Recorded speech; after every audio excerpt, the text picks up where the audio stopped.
discouraged further questions. Frank's lab worked year-round, 7 days a week. Last summer, busy writing a grant proposal, he hadn't come to the Cape at all. Martine seemed to take this as a personal slight, though she'd never seemed to enjoy his company. "He's an academic," she'd said testily.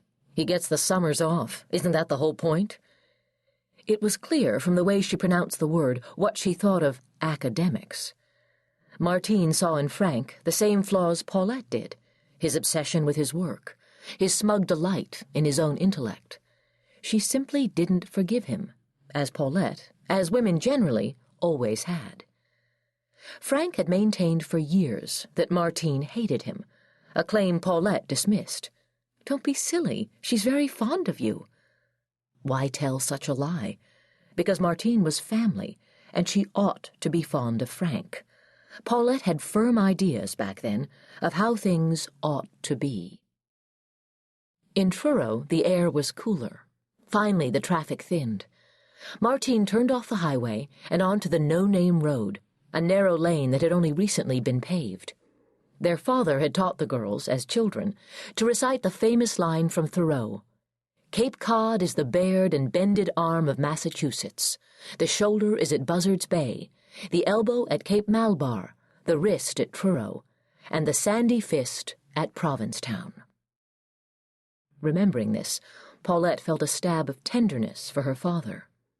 Everett Drew had made his living as a patent attorney and viewed ideas as property of the most precious kind. In his mind, Thoreau was the property of New England, of conquered Massachusetts, perhaps even particularly of the Drews. "Is Daddy feeling better?" Paulette asked. "I've been worried about his back." Martine had just returned from Florida, where their parents had retired, and Ev was now recovering from surgery. Paulette visited when she could, but this was no substitute for Sunday dinners at her parents' house, the gentle rhythm of family life, broken now, gone forever. "He misses you," said Martine, "but he made do with me." Paulette blinked. She was often blindsided by how acerbic her sister could be, how in the middle of a pleasant conversation Martine could deliver a zinger that stopped her cold, the backhanded compliment, the ripe apple with a razor inside. When they were children, she'd often crept up behind Paulette and pulled her hair for no reason. It wasn't her adult life, alone in a big city, that had made Martine prickly. She had always been that way. They turned off the no-name road onto a rutted path.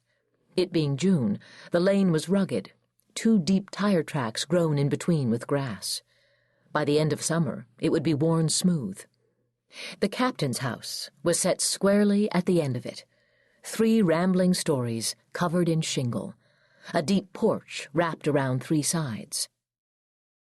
As she had every summer of her life, Paulette sprang out of the car first, forgetting for a moment her children in the back seat, Scotty whiny and fidgeting in the rear.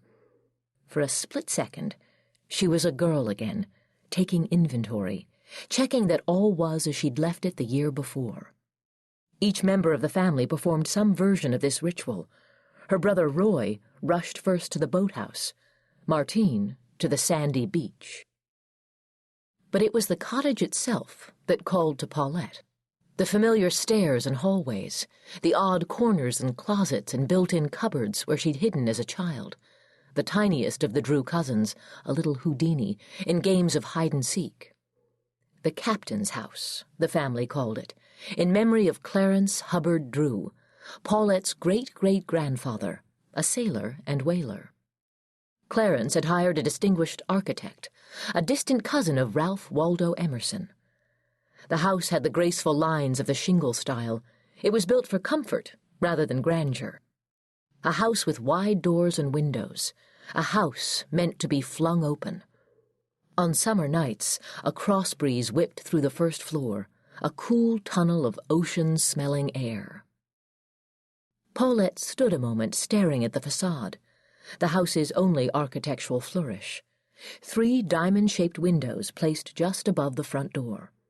The windows were set in staggered fashion, rising on the diagonal like stairs, a fact Paulette, as a child, had found